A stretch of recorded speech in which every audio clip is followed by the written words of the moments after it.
मर्जी सफलता क्या है, सफलता का मूल मंत्र क्या है? क्या हमारी मानी हुई मान्यता की पूर्ति ही सफलता? मनुष्य जीवन के बंधन से मुक्त हो जाना सफलता है। ये जो मनुष्य जीवन है, मना खष्टान इंद्रियाणी प्रकृति स्थान कर्षति, जो मन 5 ज्ञानेंद्रियों के साथ भोगों में जा रहा है और भोग हमें परास्त कर रहे हैं, इससे मुक्त हो जाना। जो हम जन्म मरण के बंधन में विवश होकर जा रहे हैं, इससे मुक्त हो जाना। काम क्रोध लोभ मोह मद मत्सर, इन पर विजय प्राप्त कर लेना। तो ये मनुष्य जीवन के बंधन से मुक्त हो जाना, भगवान की प्राप्ति करना, ये सफलता है। और इसका मूल जो मंत्र है वो भगवान का नाम है, क्योंकि उसी से बुद्धि शुद्ध होगी, उसी से पाप नष्ट होंगे, उसी से आपको आत्मबल मिलेगा, तभी आप इस मार्ग में चल पाएंगे। तो प्रेम मूल यह नाम है।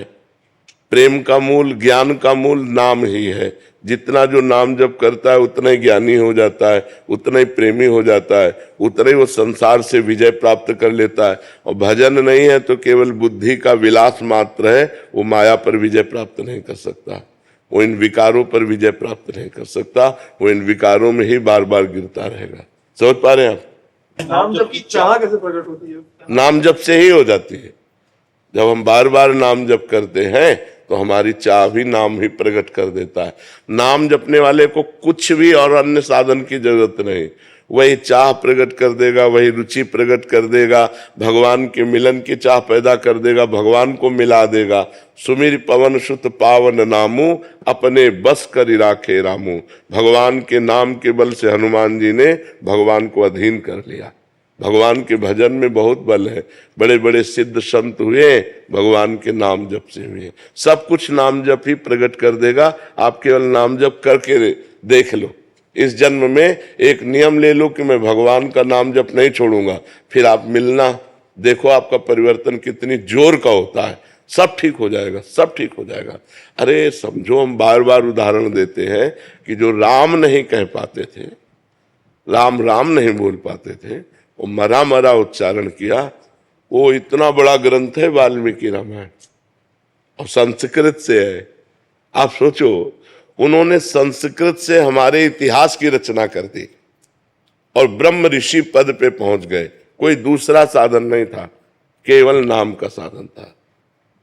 केवल भगवान के नाम से ध्रुव संगलान जप्यो हरिनाऊ, पायो अचल अनुपम ठाऊ। ध्रुव ने ग्लानि युक्त होकर, माता ने थप्पड़ मार के, तुम पिता के सिंहासन पर बैठने के तब अधिकारी हो गए जब मेरे गर्भ से, जो भी माता थी ना, उसने 2 पत्नी थी, सुनीति और सुरुचि। तो सुनीति के बेटा थे ध्रुव, सुरुचि को अच्छा नहीं लगा, तो ध्रुव संगलानि ग्लानि युक्त होकर भगवान का नाम जप किया तो अनुपम ठाऊ। आज भी जो ध्रुव को पद मिला है वो किसी महात्मा को नहीं मिला। 5 वर्ष का बालक ठान लिया नाम जप, भगवान की प्राप्ति कर ली। प्रहलाद जी ने नाम जप के बल से बड़ी बड़ी विपत्तियों को पार किया। तो हम नाम जप करें, नाम जप में बड़ी सामर्थ्य है जी।